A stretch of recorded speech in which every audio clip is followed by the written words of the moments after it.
Irmãos, nós começamos uma série há 2 semanas atrás que tem como o nome Chamados para Fora.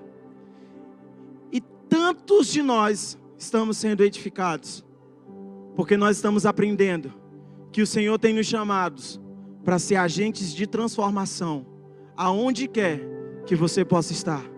O Senhor quer te usar para ser um agente, um ministro, um servo dEle. Aonde você estiver, você vai cumprir o propósito. Você vai ser uma pessoa apaixonada por Jesus, independente de onde você estiver. E você sabia que quando Jesus iniciou o seu ministério, Ele convocou pessoas a segui-los. E olha que a Bíblia fala lá em Mateus 4, a partir do 18 a 20, vai falar assim: andando à beira do mar da Galileia, Jesus viu 2 irmãos, Simão chamado Pedro e o seu irmão André. E eles estavam lançando as suas redes ao mar, pois eram pescadores. E disse-lhe Jesus: sigam-me, e eu vos farei o quê? Pescadores de homens. E olha que ele continua, no mesmo instante, eles deixaram as suas redes, e eles os seguiram. Sabe que Jesus estava falando a essas pessoas: sigam-me, e eu vou tornar vocês pescadores de homens. Jesus começou o seu ministério assim. E você sabia que até hoje é o que Jesus tem feito por cada um de nós? Ele tem falado: siga-me, siga-me. Sabe por que ele faz isso? Porque a palavra do Senhor fala lá no livro de Hebreus que Jesus é o mesmo ontem, hoje e Ele sempre será. Nele não há mudança, nele não há variação. Ele continua sendo a mesma pessoa. E Ele continua chamando pessoas para segui-lo. Ele continua chamando você e eu para segui-lo. Agora, quando você decide a seguir a Jesus, você precisa entender uma coisa. Nós não conseguimos seguir Jesus parcialmente. Nós precisamos nos doar, nos dar 100%. Porque agora você está debaixo da missão dele. E aí você precisa se perguntar: para onde então ele está indo? Para onde Jesus está indo? Você precisa perguntar isso, você que entregou a vida a Jesus. Você precisa se perguntar: para onde Jesus então está indo? Aonde ele está indo? Talvez você possa até falar assim: poxa pastor, mas eu estou seguindo. Se eu perguntar aqui quem está seguindo a Jesus, várias pessoas vão levantar as mãos. Aí você vai dizer: não, eu estou seguindo a Jesus. Eu sou uma seguidora fiel. Eu sou um seguidor fiel de Jesus. Agora eu pergunto para você: para onde ele está indo? E eu quero trazer para você a explicação sobre aonde Jesus está indo. Porque tem um versículo, tem um capítulo na verdade da palavra, que vai falar lá no livro de Lucas, capítulo 15, que vai ilustrar muito bem para onde Jesus está indo. E nesse capítulo Jesus está falando por parábolas. Parábolas nada mais eram que histórias que Jesus contava para representar uma verdade que ele queria trazer. Então geralmente ele falava uma parábola para representar aquela verdade. Em raras ocasiões ele pegava 2 parábolas para representar a mesma coisa. Mas a maioria das vezes ele pegava uma parábola, explicava uma verdade. Ele pegava outra parábola e explicava outra verdade. Mas a Bíblia fala que no capítulo 15 de Lucas, Jesus fala 3 parábolas. E ele fala apenas uma verdade. Em nenhuma outra parábola você vai ver isso. Jesus pegando 3 exemplos e explicando uma única verdade. Porque quando nós aprendemos sobre ela, nós vamos ver para onde Jesus está indo. E olha o que a palavra fala lá no livro de Lucas, no capítulo 15, a partir do verso 4. Vai falar assim: qual de vocês que possuindo 100 ovelhas e perdendo uma, não deixa as 99 no campo e vai atrás da ovelha perdida até encontrá-la? E aí ele continua: e quando a encontra, coloca alegremente nos ombros e vai para casa. E ao chegar, reúne os seus amigos e vizinhos e diz: alegre-se comigo, pois encontrei o quê? A minha ovelha, que estava perdida. Digo que da mesma forma haverá mais alegria no céu por um pecador que se arrepende do que por 99 justos que não precisam de arrependimento. Ou qual é a mulher que, possuindo 10 dracmas e perdendo uma delas, não acende uma candeia e varre a casa e procura atentamente até encontrá-la? E quando a encontra, reúne as suas amigas e vizinhas e diz: alegrem-se comigo, pois encontrei a moeda perdida.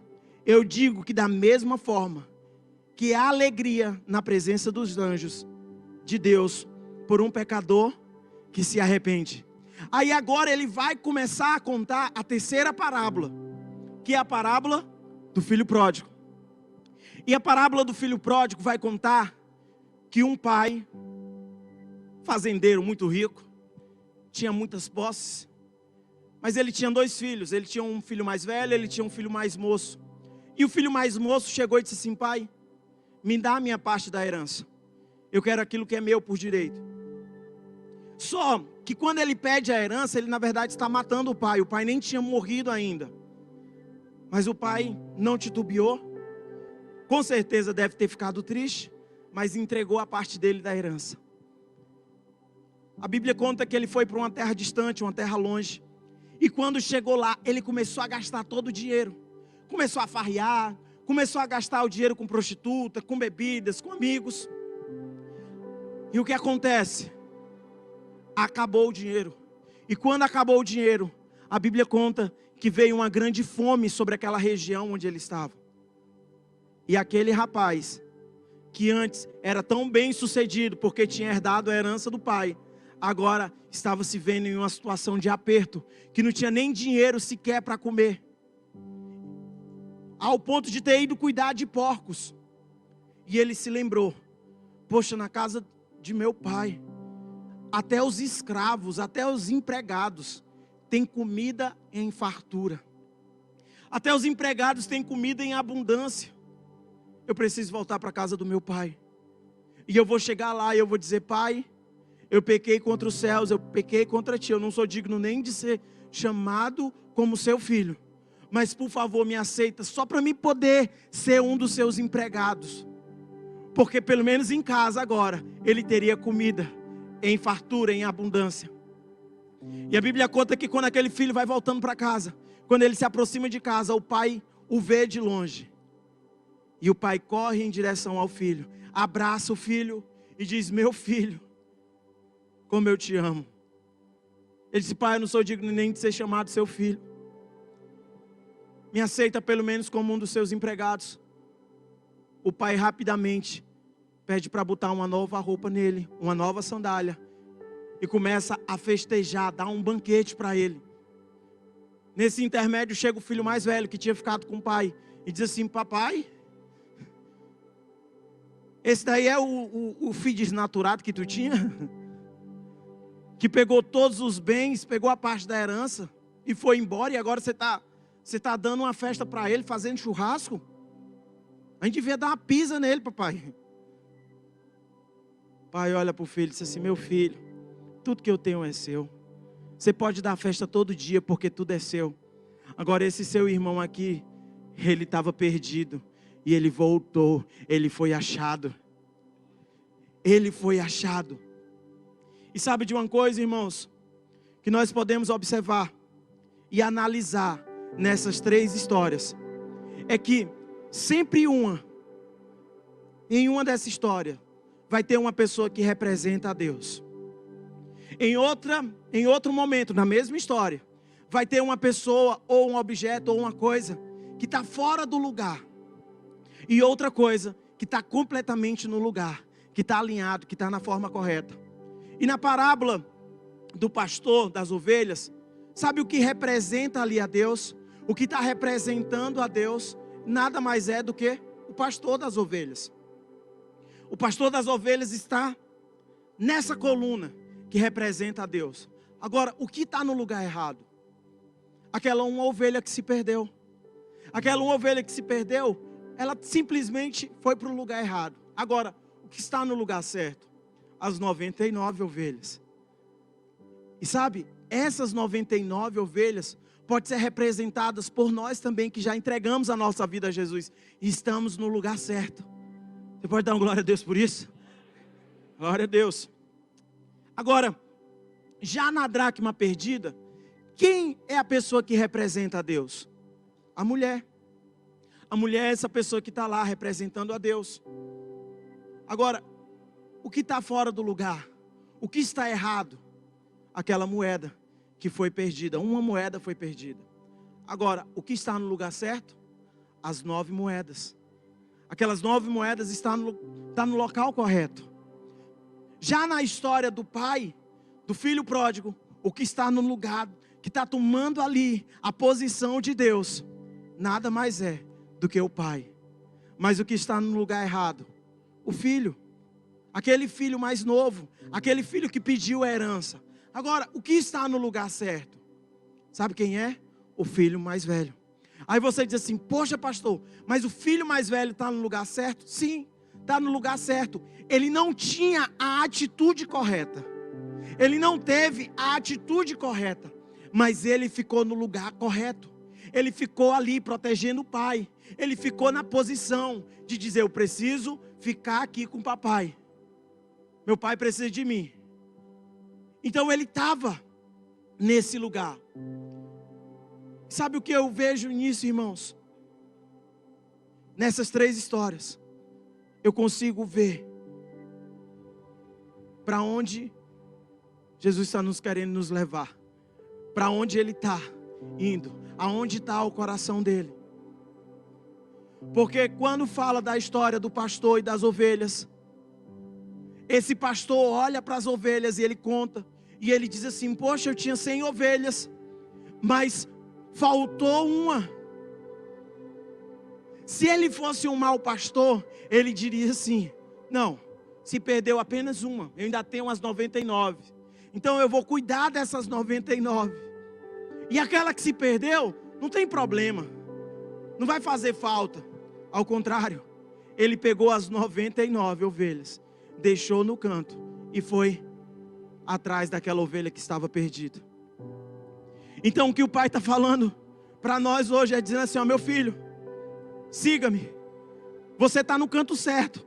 Vem e me siga, porque a gente precisa ir atrás daquela ovelha que está perdida. Nós precisamos ir atrás daquela ovelha. Eu estou indo para lá.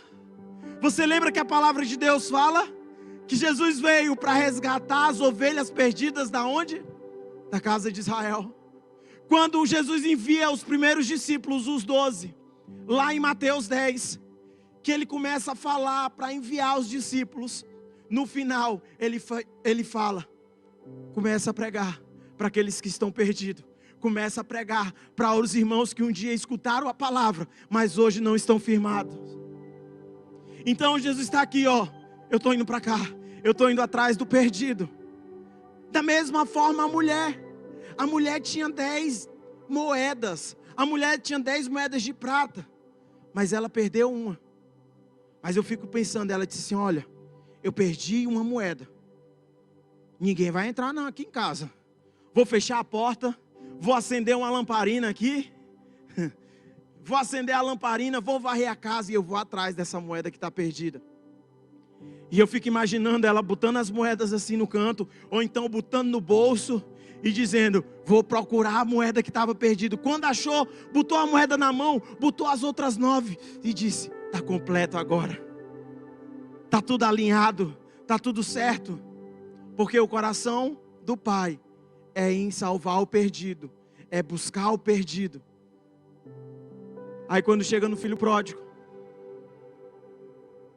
o coração do pai olha para o filho mais novo que foi embora.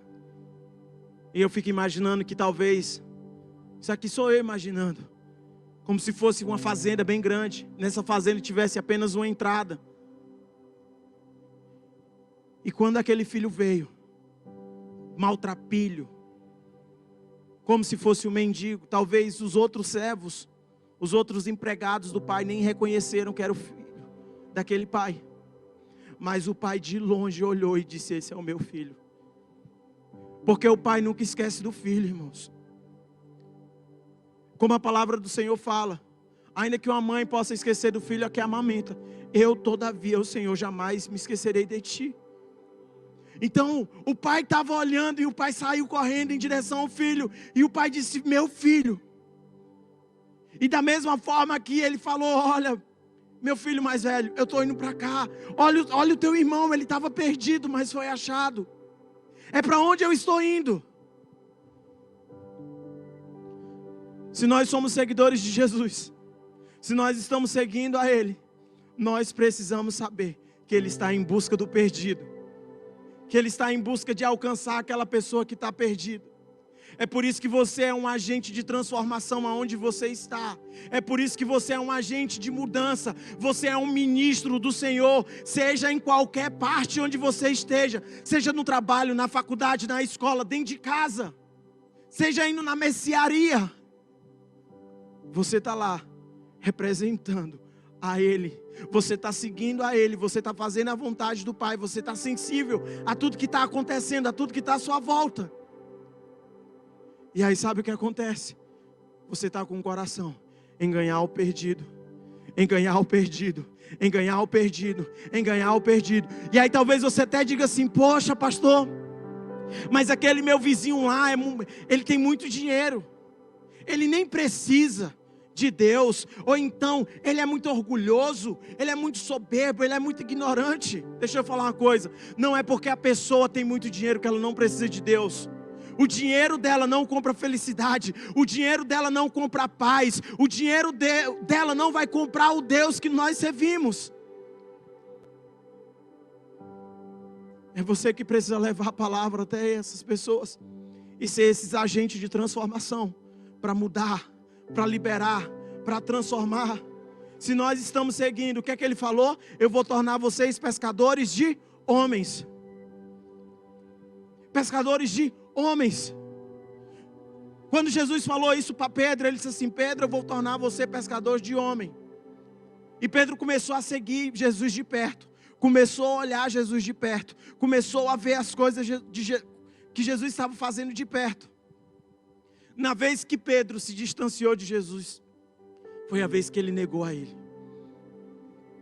Quando Pedro se afastou de Jesus, quando Pedro começou a andar vendo Jesus de longe, foi a hora que ele caiu.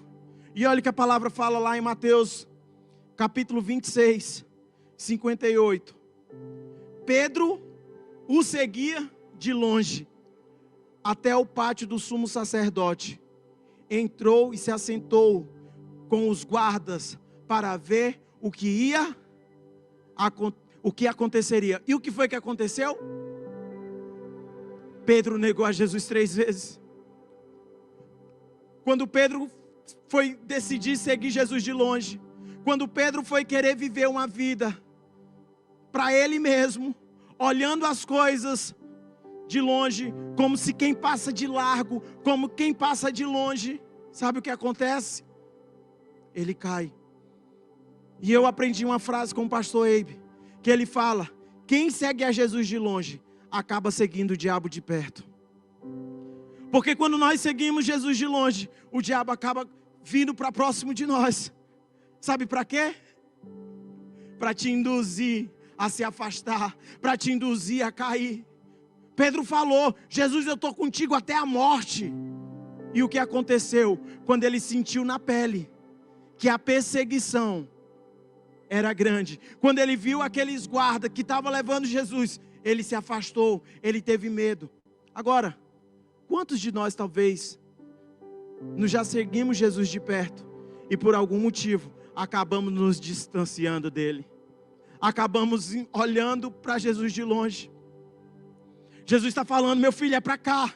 E a gente simplesmente está olhando de longe, dizendo: não, Senhor, para lá não vou não. Não, Senhor, ali é o cheiro do queijo. Não vou não, Senhor. Jesus está falando: é para lá, meu filho. Aí você: não, Senhor, outro canto, envia outro. Eis-me aqui, envia esse aqui.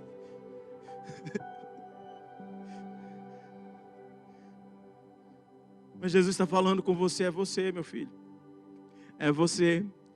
Aí Pedro, depois de ter negado Jesus, sai daquele lugar arrependido, chorando.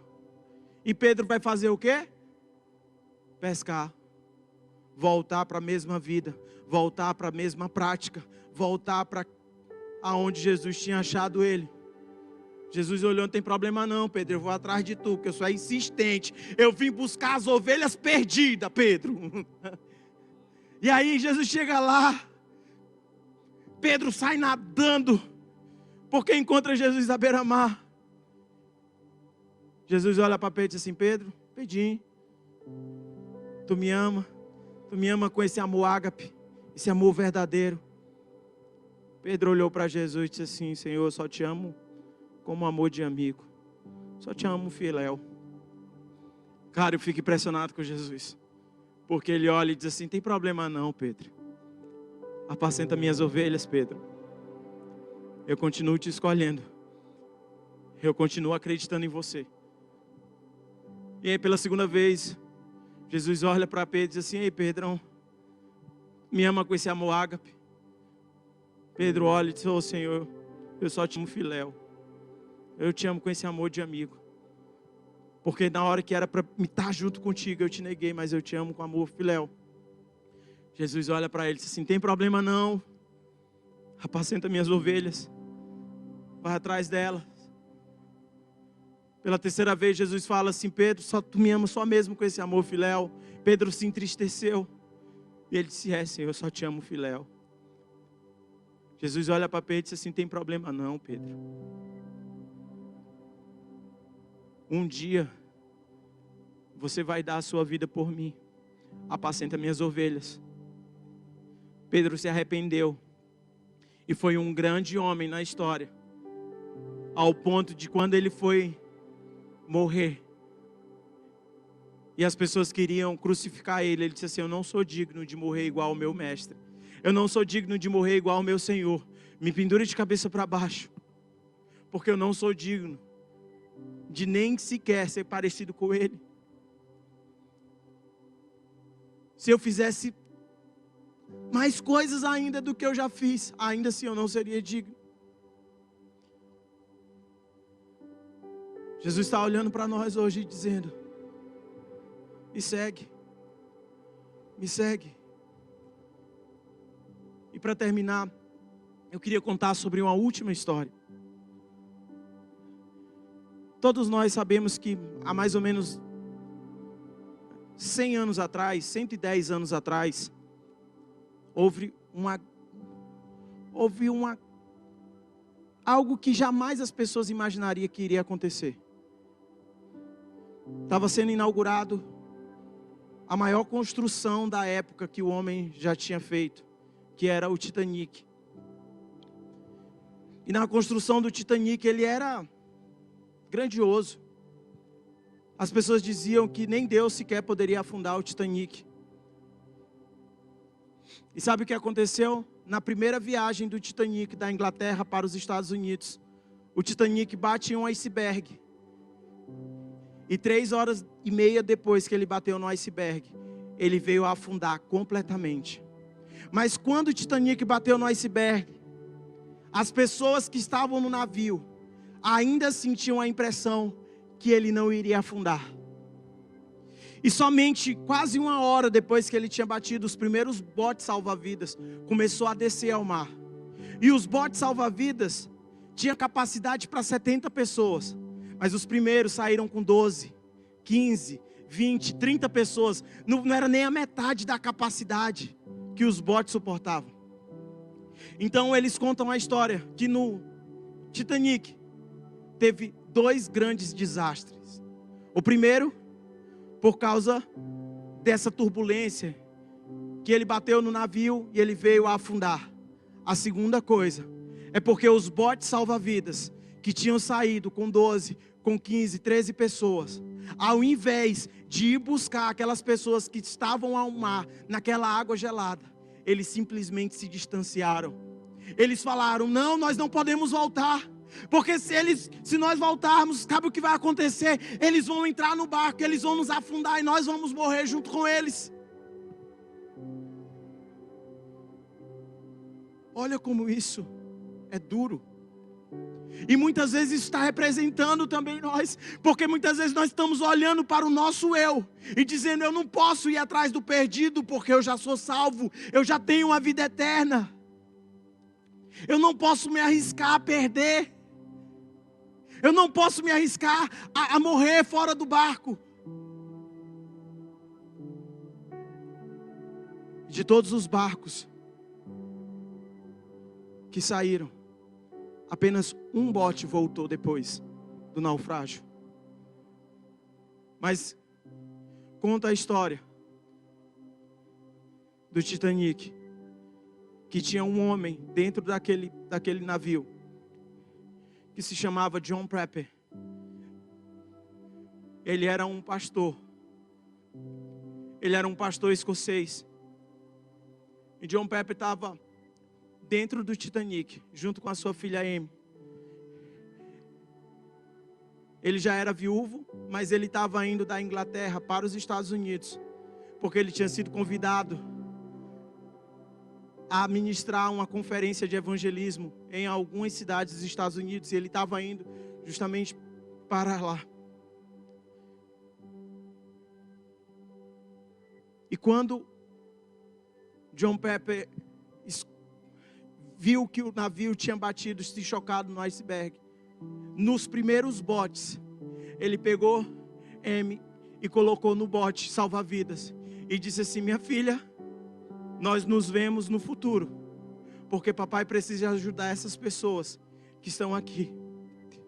E conta a história que ele saiu no navio, ele saiu no Titanic, batendo nas cabines, e ele começou a gritar. Ele dizia: mulheres, crianças e pessoas que não conhecem a Jesus, por favor, corram para os botes. Ele começou a bater nas cabines e começou a dizer: mulheres, crianças, pessoas que não conhecem a Jesus, corram para os botes. E ele ficou fazendo isso durante 3 horas. Depois aquele navio veio completamente a afundar. E agora ele já estava dentro d'água, naquela água gelada. E ele mudou então o discurso. Ele falou agora o seguinte: você que não conhece a Jesus,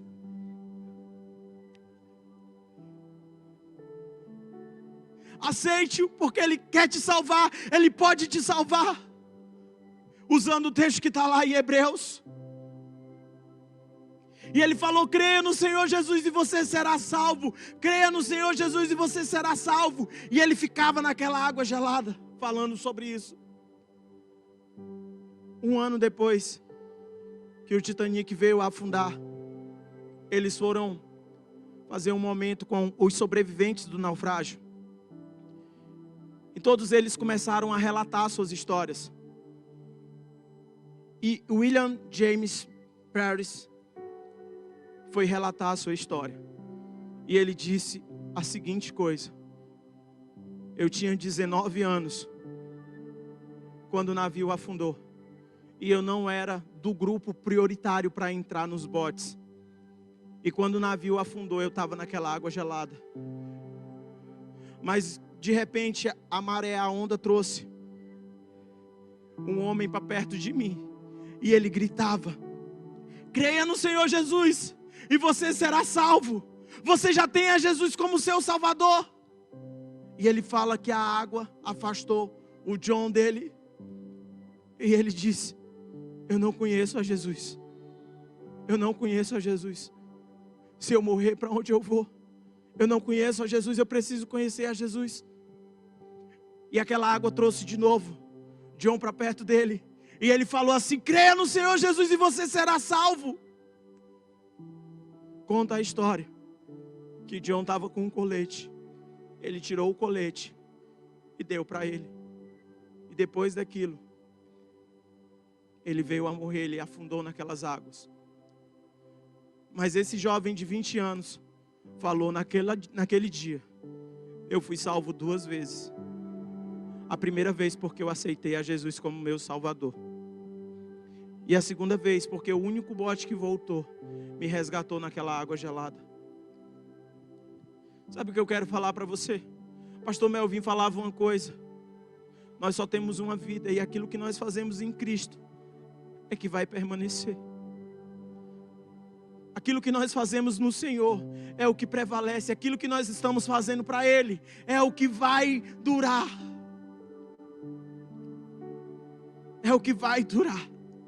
É o que vai permanecer. Você tem a capacidade de deixar um legado, mas qual é o legado que você está deixando?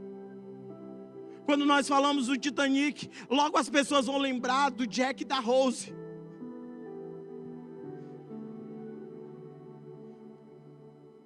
Mas nós precisamos lembrar de um homem que estava lá para ser um agente de transformação na vida de pessoas. Que talvez dezenas, centenas de milhares pode ter tido a oportunidade de ter aceitado Jesus antes de vir morrer. Porque o Senhor nos chamou para as boas novas. O Senhor nos chamou para pregar. O Senhor nos chamou para proclamar.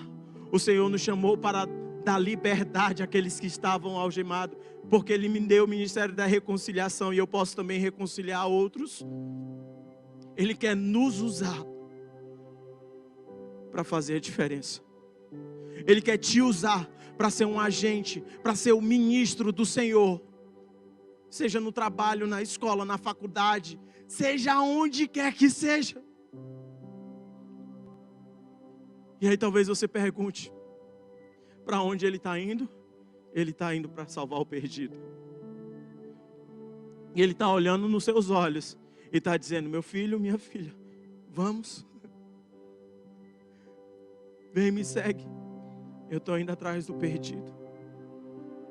Se você puder, fica de pé onde você está. Fica de pé onde você está. Eu queria que você fechasse seus olhos. Feche seus olhos agora. Talvez um dia você até seguiu Jesus de longe, mas Ele quer que você siga de perto. Ele está falando: meu filho, vamos atrás do perdido. Vamos atrás do perdido. Nós só temos uma vida. Nós só temos uma vida. Nós só temos uma vida para viver e uma vida para dar para Ele. Como você tem vivido ela? Como você tem se gastado para Deus? Como você tem se doado a Ele? Faça a diferença. Seja um agente de transformação, de mudança. Seja um agente de mudança. Comece a falar: Senhor, eu quero te seguir de mais perto. Eu quero te seguir de perto. Eu quero fazer a tua vontade. Eu quero estar no centro, Senhor. Eu quero estar no centro. Eu quero estar no local certo, mas fazendo aquilo que o Senhor me chamou para fazer.